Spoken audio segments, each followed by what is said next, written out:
Well, good morning, everyone, and welcome to this press briefing by the President of the UN Human Rights Council, Ambassador Václav Bálek of the Czech Republic. Ambassador Bálek is pleased to be with you to brief you on the upcoming 54th session, and he will deliver first brief opening remarks and take your questions. So, Ambassador Bálek, the floor is yours. Thank you. Thank you very much for the floor. Good morning to everybody. It's a pleasure to be here with you in this beautiful room after the summer break.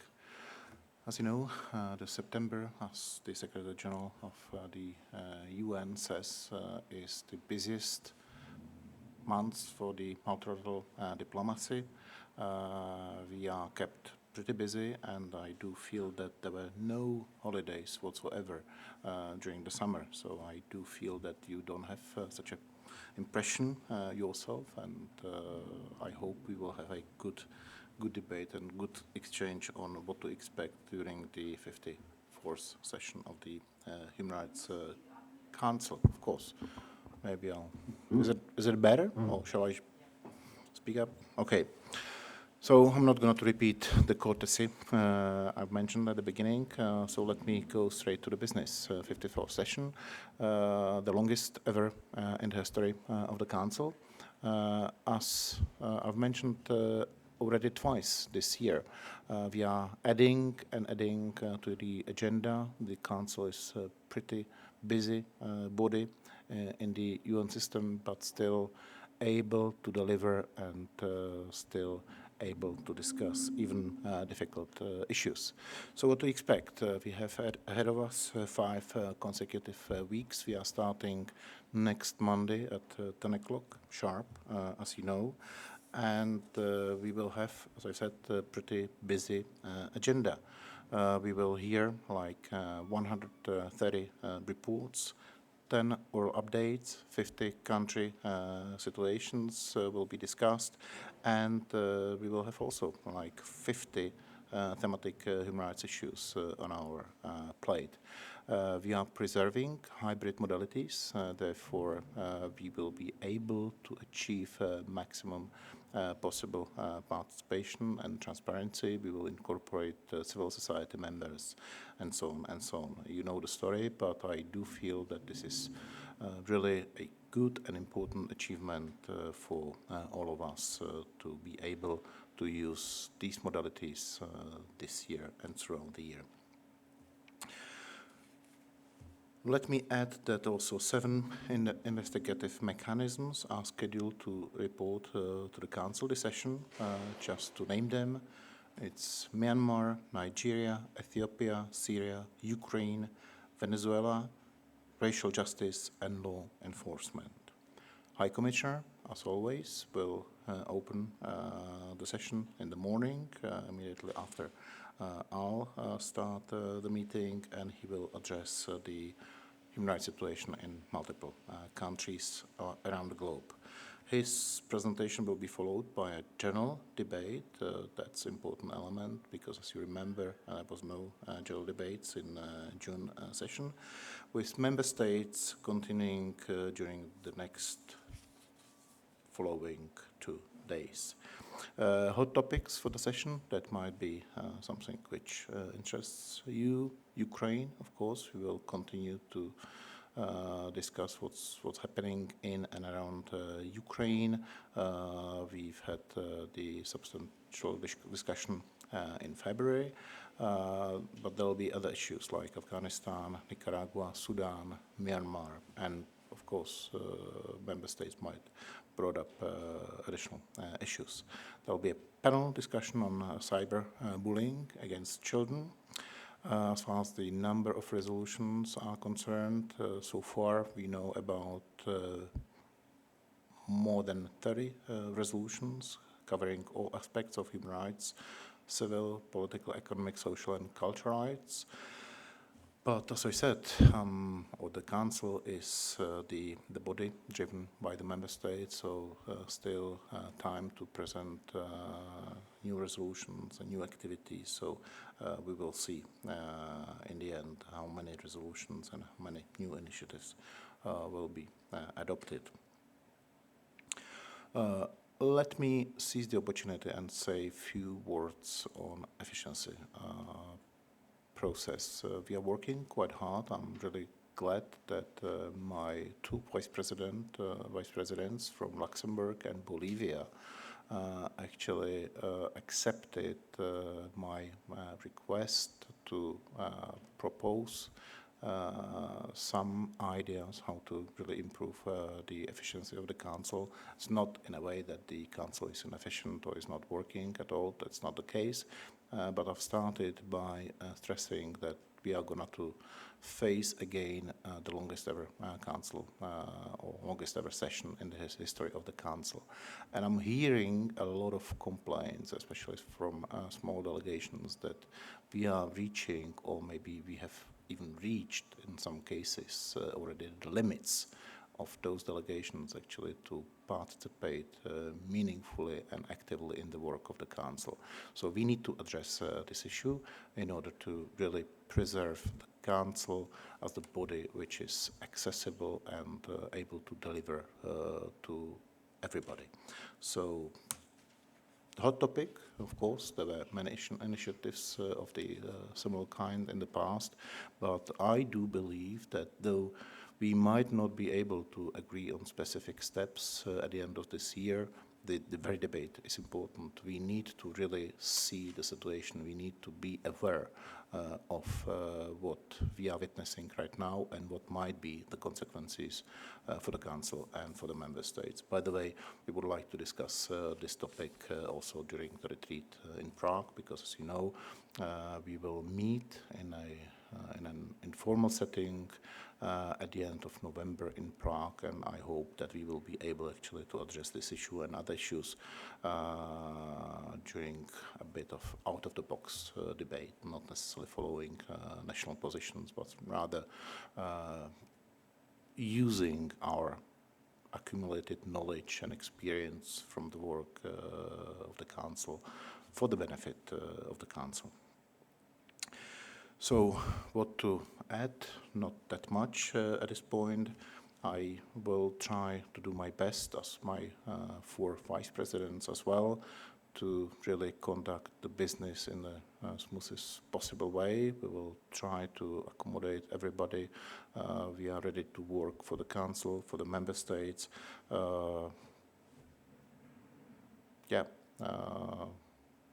I don't have that much to add. Efficiency was mentioned, objectivity, effectiveness, participation, those are the words which are there as well. So let me stop at this point. I'm looking forward to hear your comments and your questions, and I'll try to answer them in a best, honest possible way, and I'm at your disposal. Thank you. Thank you, Ambassador Balek. Christian Ulrich from German News Agency, please. Thank you, Ambassador. I know that you are neutral and not going into the nitty-gritty, but can you tell us, with your hat of ambassador on and not president of the council, what do you think is going to be the highlight, or what are the 2 or 3 highlights that you expect in this session? Thank you.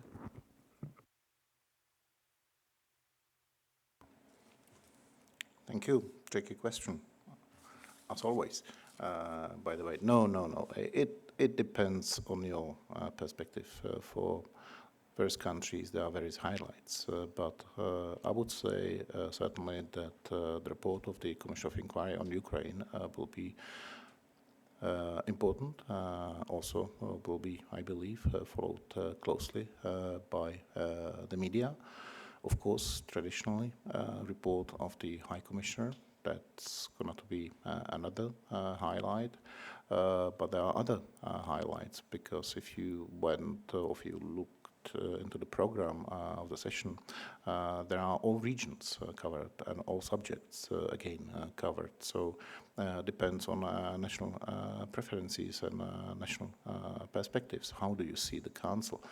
The point is actually that, and I've tried to mention that during those introductory remarks, that the Council is owned by the member states, and the Council should be and must be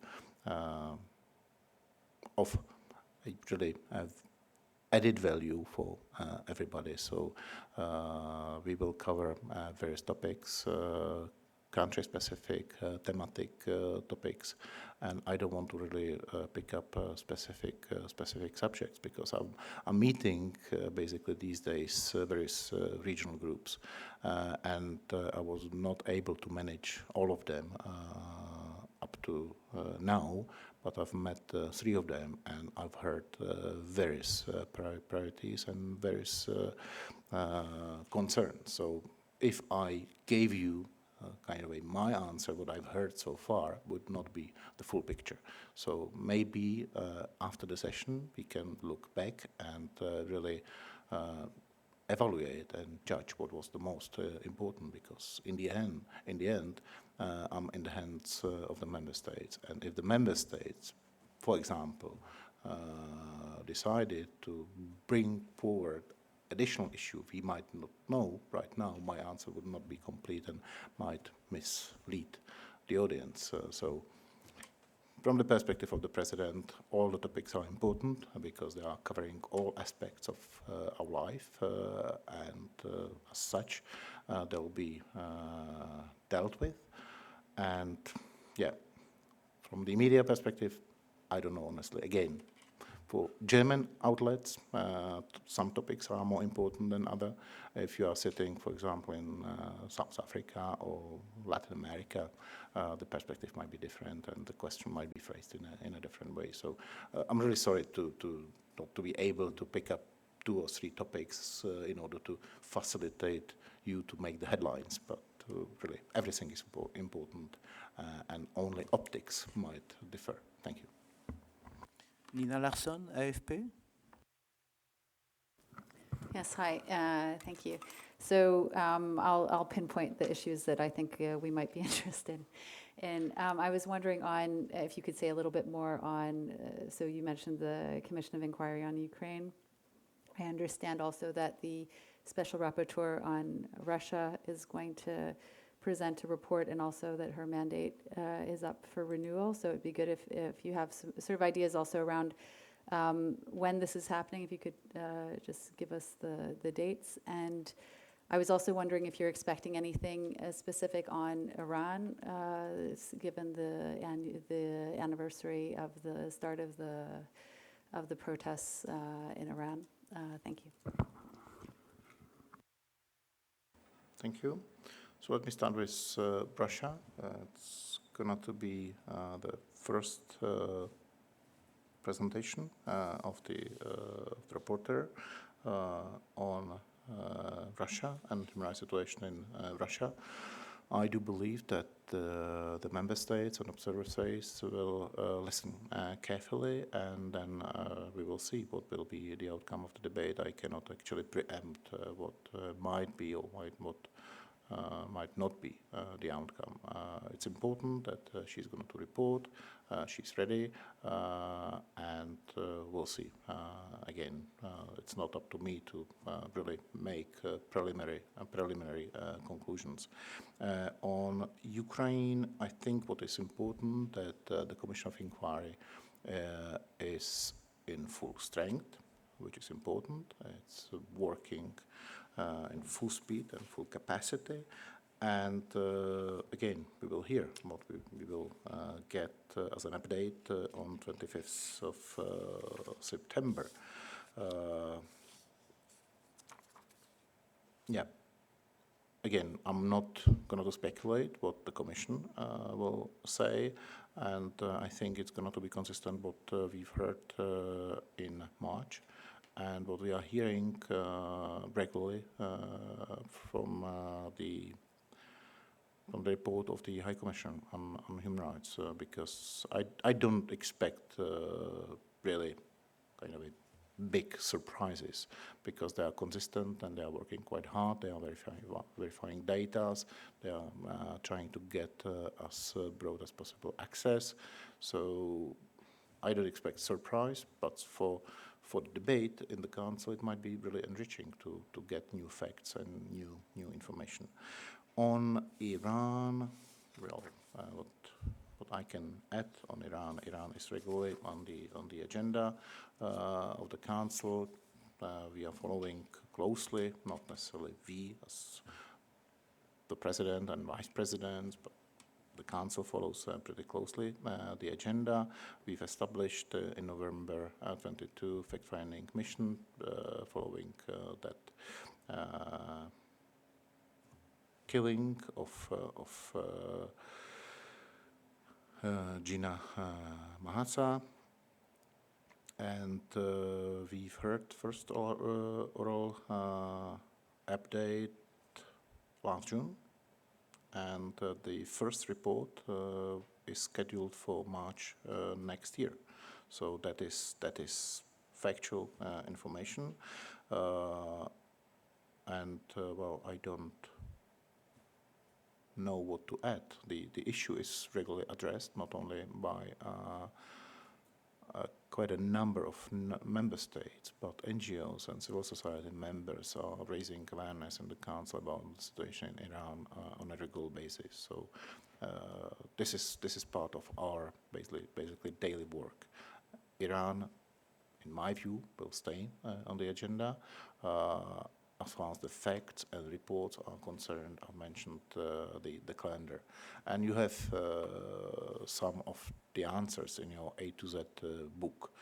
So you can always check actually what kind of a specific schedule we have for specific topics. Thank you. Before I take questions online, Laurent Siros, Swiss News Agency, and then Catherine. Yeah, thanks. Could you elaborate a little bit on the efficiency process? What did you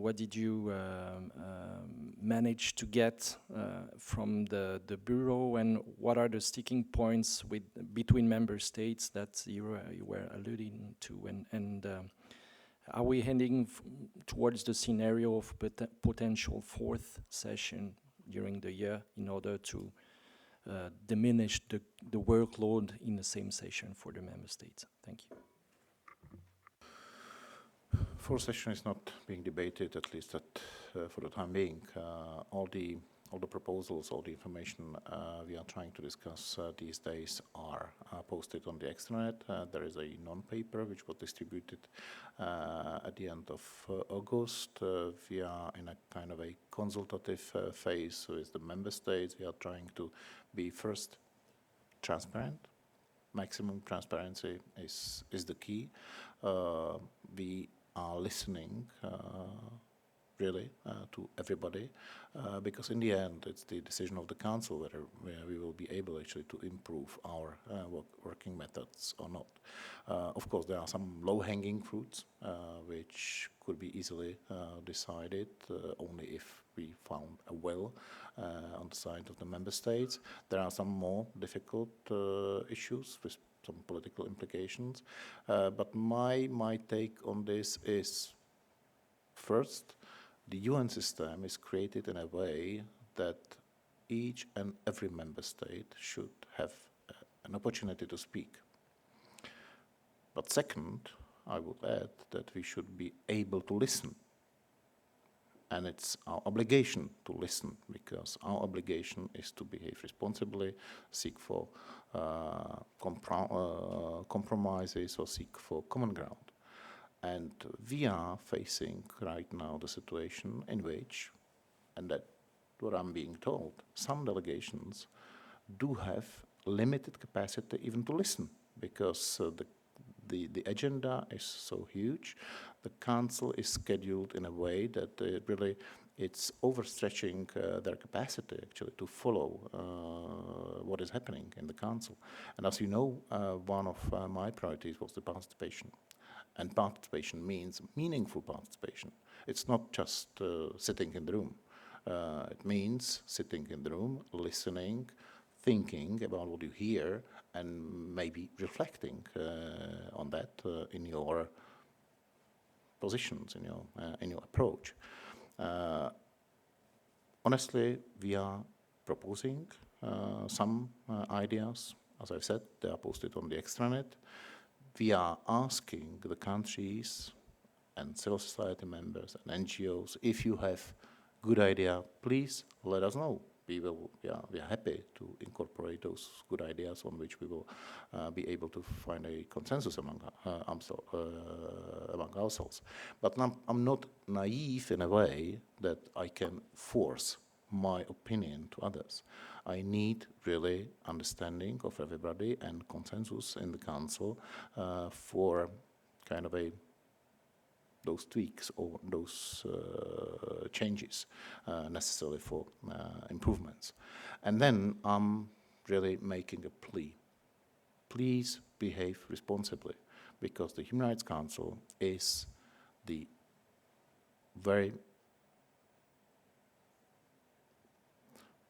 important, very valuable UN body, and our responsibility is to use it, not to destroy it, not intentionally, maybe, but by overloading the agenda and by depriving some members, some countries, and some civil society members, NGOs, you can extrapolate, from being able to participate meaningfully and in a kind of a positive and reasonable manner. So I don't know what's going to be the outcome. My role is to really make the people aware, this is the situation, make proposals, this is how I feel we can move on, but I cannot force anybody actually to agree with me. I can only discuss, persuade, propose, and hopefully, if we behave all well or responsibly at the end of this year, we might have some results. And that's the process. What we do right now is just part of the process. It's just one stone in a complex mosaic. And we'll see what will happen in the future. But our obligation is to contribute, to really raise the issue, make the people aware. Well, we do believe we can move this way or that way. Do we have a better idea? Okay, this is the process. And we'll see. Thank you. Thank you. Catherine Fiancan-Bonkonga, please. Yes, here I am. Catherine Fiancan-Bonkonga, France 24. I have a few questions on Africa. First of all, I've seen that there will be an oral update on Sudan. Could you give us more details about that? Will there be anyone from the UN mission based in Sudan? That's my first question. And also a question related to the presence of UN missions in Africa. As you know, often the human rights officers are integrated in the missions. We've seen that in Africa there a series of coups happened recently in the last months. In Mali, the representatives of UN are going to withdraw and leave the country. It is going to be the same in DRC, in DR Congo, before the end. I mean, I think that the deadline is December of this year. So how do you see that? First of all, could you elaborate a little bit how countries are seeing that? And will there be a discussion about the presence of UN missions in the field, particularly in Africa, during this session? Is there anything where you can discuss that? Thank you. Thank you for the question. Actually, short answer would be, my opinion doesn't matter because I'm president of the council and trying to really serve everybody in the council in order to preserve the ability of the council to deliver on many issues. And the next part of that answer would be, no, I cannot comment because I cannot preempt what will happen in the council.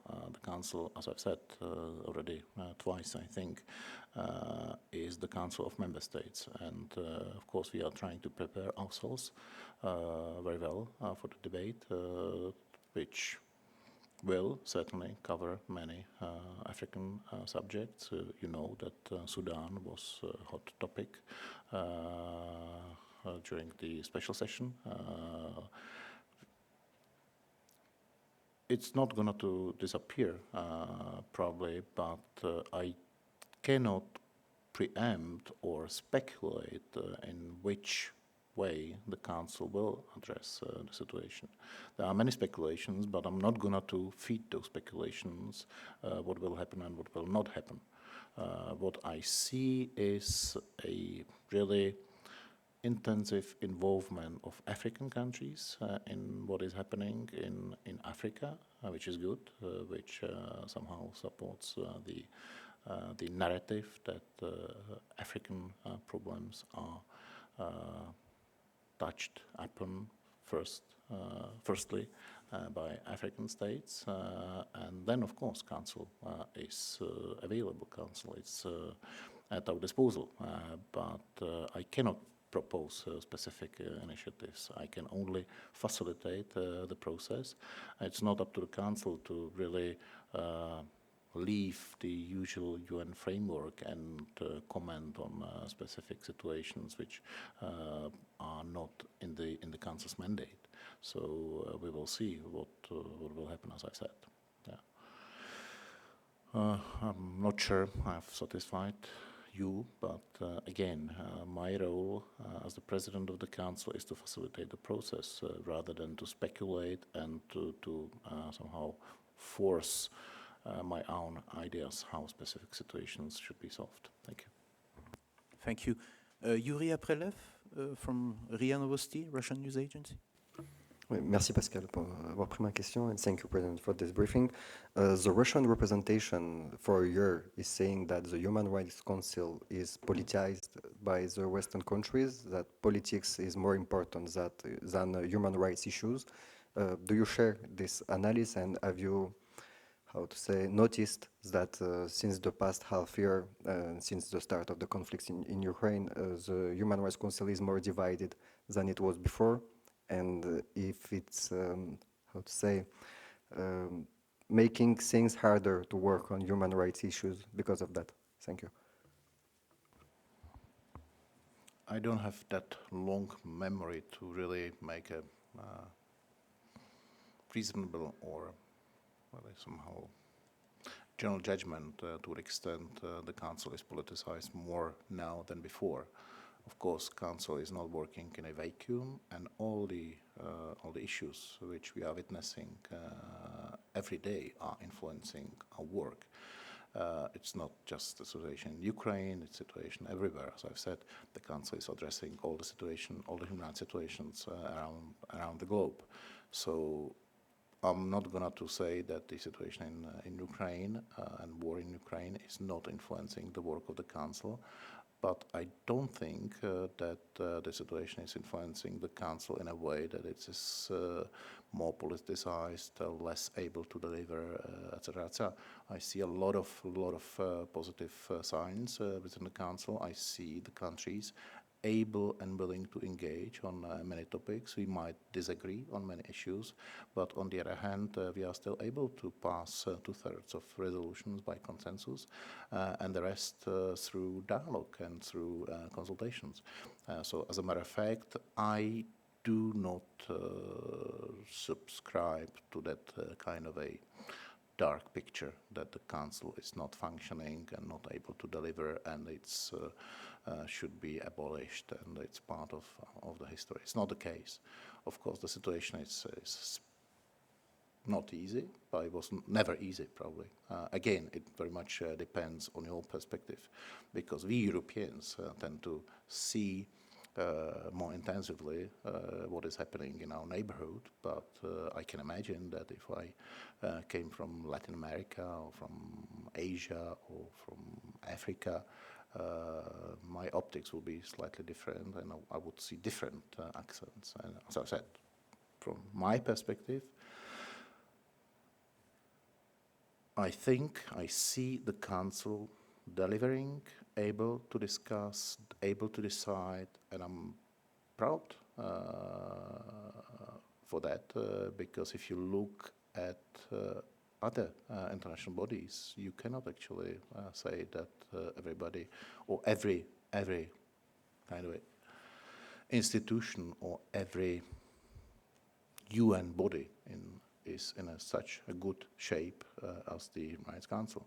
Of course, situation can always be better, but the world is not getting better as we speak. So thanks God we are having the Council, and we are having the platform at which we can really discuss even such a difficult issues like the war of aggression against Ukraine. Thank you. I will take a question from a journalist online. If you could please, Mohamed Iqbal from Anadolu Turkish news agency. Mohamed, if you could ask your question. Can you hear me? Yes, we can hear you. Yes. Thank you, Mr. President, for briefing. You have mentioned many hot topics that we'll discuss during the Human Rights Council. There is another hot topic. Some people continue to burn Holy Book Quran in some European countries. Are you planning to discuss this issue during this season? Thank you. Thank you. As you know, the issue was discussed during the urgent debate during the June's Council, and the High Commissioner is going to make a follow-up of that during September. So it will be on the agenda by definition, but on the other hand, I do believe that we will be able to really address this particular issue in a wider perspective, and we will not allow ourselves to get so emotional as in June. And Mohamed, the oral update of the High Commissioner on the issue of religious hatred will take place on October 6th, just so you know. Do we have any more questions? Yes. Bodi Uger, Phoenix TV, please. Thank you. I got another question for another hot topic on the, do most countries show little concern on the Fukushima discharge treated water? You know, because on your new agenda, I saw in the item environment has no mentioned, only to treated the aquatic ecosystem water, and on the health rights has nothing mentioned. As you acknowledge, is that anything will be happened on this discharge water be mentioned on the next session? Thank you. This issue has been raised many times, but by some member states. Environmental issues are integral part of the work of the Council, and as you have seen in the A to Z book, there will be a discussion, and the Special Rapporteur on toxic waste will present his report to the Council. So this agenda will be discussed in September. Yeah. Another question for, you know, recently UN has launched a report on the trafficking into force criminality in Asia. And will you mention in the next session? Thank you.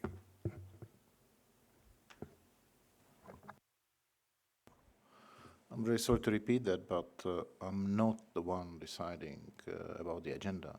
It's the decision of the member states. Every and any member state can propose an agenda to be discussed, and we can then only have substantive debate and possible actions. But yeah. But is that one of the hot topic? Oh. Again, we should have a debate what is hot and what is cold. I don't know. Yeah, depends again on the perspective. How do you see the hot topic? How would you phrase what is the hot topic and what is not hot topic. We have 5 weeks of work ahead of us. What is hot and what is not hot?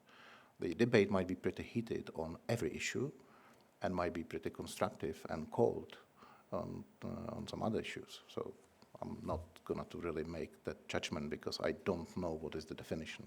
Thank you. Nina Larsson, AFP. Yeah, thanks. So on hot topics, I was wondering if there was news out today that we're on our way to have the hottest year on record.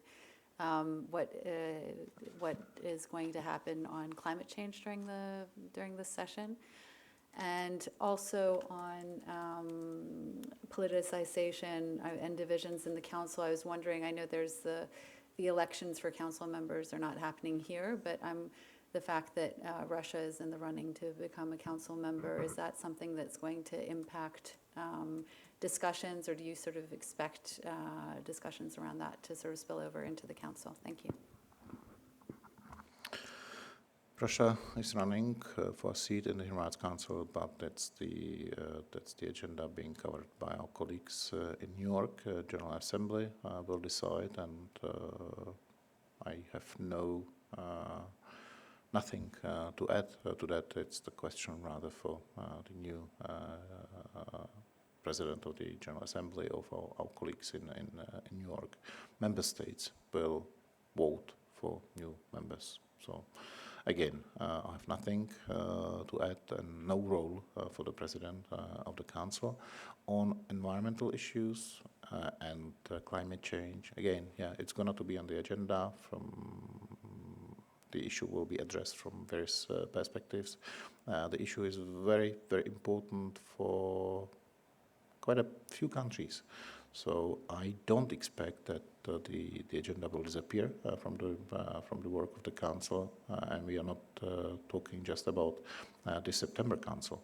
It's going to stay with us, but don't push me to speculate what is happening around us and why this summer was pretty hot, because I was planning to work in the garden, but I had to stay in the house because it was pretty cold and raining for a week in the Czech Republic. I don't know what was the weather in Geneva, but of course this debate is pretty complex, and I would really leave scientists to really address the global warming agenda from the data they are having. Thank you. But sorry, are there what specific events are you expecting that will address the issue of climate change during the council session? I'm really sorry, I don't know by heart the agenda of the next 5 weeks. You have A to Z guide, and please don't give me such a tricky questions, because I would have spent the last couple of days actually to learning them by heart. Thank you. What I can tell you, Nina, is that we'll have 4 specific meetings in connections to climate change, with 3 different reports from a special rapporteur on toxic waste, on the toxic impact of proposed climate change solution. We also have a report from OHCHR on the future of the right to work on connection with climate change, and a third report from the Advisory Committee of the Human Rights Council that will focus on the impact of technologies for climate protections and their impact on climate change. And on top of that, we also have a panel discussion on youth participation in decision making when it comes to climate change issues. Yeah. Do we have any other questions?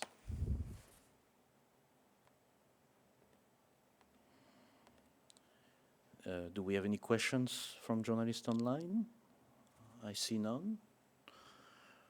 Well, thank you very much. You have a question? No? Okay. Well, thank you very much for attending this press conference. We'll look forward to seeing you in the next 5 weeks. And myself, Verena Bongartz, and David Diaz-Martis remain at your disposal should you have any questions. We have a series of press conferences that will take place during these 5 weeks. We'll share them with you by email. And feel free to contact us should you want to have any interview with any of the speakers of this 54th session. And don't forget to follow us on social media.